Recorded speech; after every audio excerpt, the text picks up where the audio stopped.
Hey guys, this is Sculpted from Grecian Fitness. Now, I'm not sure if it's correct to say dot or dot. Yeah, I think it's written dot, but I'm not sure if the way I pronounce it is right. Anyway, you get the point from .eu. And I help men over 35 gain muscle, lose the fat, or the belly fat, or the flab, however you want to say it, and get a body they can be proud of. And today, I want to continue from yesterday's article, from yesterday's podcast, video, depending on where you consume this, this information.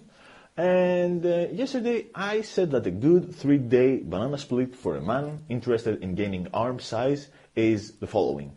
One day you're going to train full body, then the next day you're going to do chest, back and shoulders, and then the third day you're going to do arms and legs. So today I want to talk about some of the workout variables that are ignored by most common men. Now let's start with sets and reps. With sets, I will keep them low here. So each exercise will have 1 to 2 sets or 2 and 3 sets. Yeah. The good thing with fewer sets is that you save a lot of time. And this happens because you will have less rest periods. For example, if you do, let's say, 5 sets for an exercise, that's 4 rest periods. Yeah. If you do 3 sets, that's only 2 rest periods. And this little change can save you up to 1 to 3 minutes per exercise, depending on the exercise, of course. If it's a really heavy exercise, like squats or deadlifts, yeah, you're gonna save a lot of time because you need more time to recover. If it's a light exercise, like, say, for example, wrist curls, yeah, you're not gonna save a lot of time, but you're still gonna save some time. Not bad, right? But it gets better, though. Fewer sets also mean less beating on your joints. And I'm not sure if you have read my book, Sculpted Grecian Body. You can find it on Amazon. Plug. I showed a decades-long research proving that many sets also mean more joint pain and aches. And that's something that we have also seen from modern research. So the more sets you do, the more you beat your joints. Okay, so if you can do less sets, that's good. Okay? Now, we also know from studies that equate workout volume that the less sets you do, the more reps you need to do, and vice versa. Now, since the sets are low, I remember 1 to 2 sets or 2 and 3 sets, then the reps need to be moderate to high. And for me and my programs and my clients, moderate is anything over 6 reps, and high is anything over 15 reps. So if I, for example, picked 3 sets for an exercise, then the reps will usually be 6 to 12. If I pick less sets, then I simply increase the reps. Now, let's talk a little bit about the exercises. With the full body workout, as you have probably seen yesterday, I would pick an exercise per muscle. So that's 1 exercise for biceps, 1 for triceps, legs, back, chest, shoulder, abs. And that's 7 exercises. Sure, I could have added a few extra exercises, but remember that our goal are 60 minutes workouts. So we don't have many of the luxuries that we would have if you were able to train 75 minutes or 90 minutes, for example. Now, those exercises are for the full body workout. What about the chest, back and shoulders one and the arm and legs one? With them, here, as mentioned above, since we have some extra time and we don't have to work the whole body, then we have the luxury of adding more exercises per muscle. For example, chest exercises will always consist of a press and a fly. Back exercises will consist of a pull and a row. And depending on how the client's body responds, I might add isolation exercises for the front and back delts. Now, I usually don't like doing that because the front delts are worked out by doing presses for the chest, and the back delts are worked by doing some rows. Now, again, we will have to see how the client's body responds, and I remind you that the workout structure that I'm presenting here is for arms, but those are important things to keep in mind.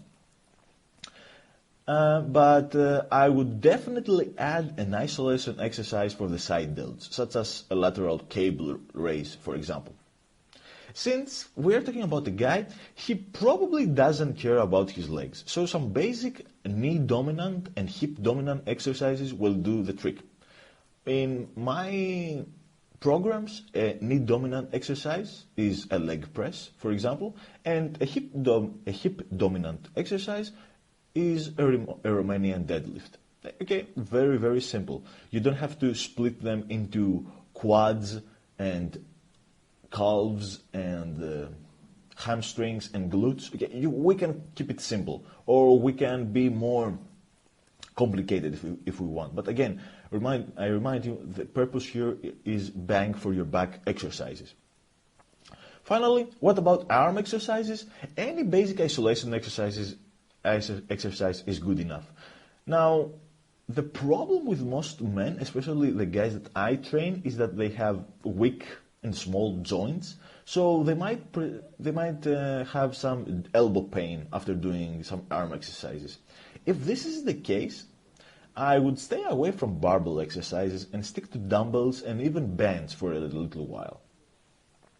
And of course, if there's any kind of pain in any kind of exercise, ideally I would request a video of the client performing the exercise. So yeah, I could give some advice or some suggestions on how to improve whatever he's doing.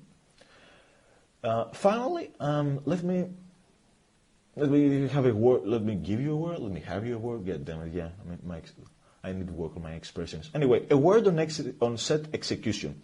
There's a simple principle to help you recover faster during your workouts, save time, and protect your joints. And this principle is simply avoiding failure. Now, if your limit for an exercise is 15 reps, then do 14 or even 13.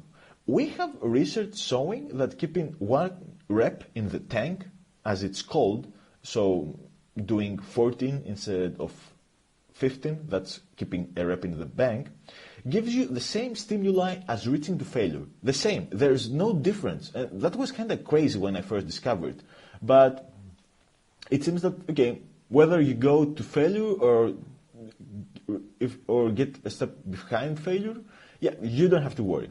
But if you don't reach failure, your muscles need less rest between sets. So, for example, if you did 15 reps, which is your max, and you reached failure, you would probably need, for example, let's say 19 seconds to recover.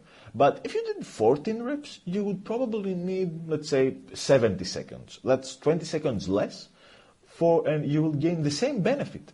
Plus, you will also save time. And in my experience, from what I have seen, both in my workouts and when I was training people at the gym, and I had the ability to see them day after day and discuss with them how their body recovered, they also protected their joints. So avoiding failure also helps you protect your joints. Now, long story short, you should adjust the program depending on how you respond. And if you do so, you can build a nice body training 3 days per week and for 60 minutes each day. If you have more time, that's terrific, but you still need to adjust the program.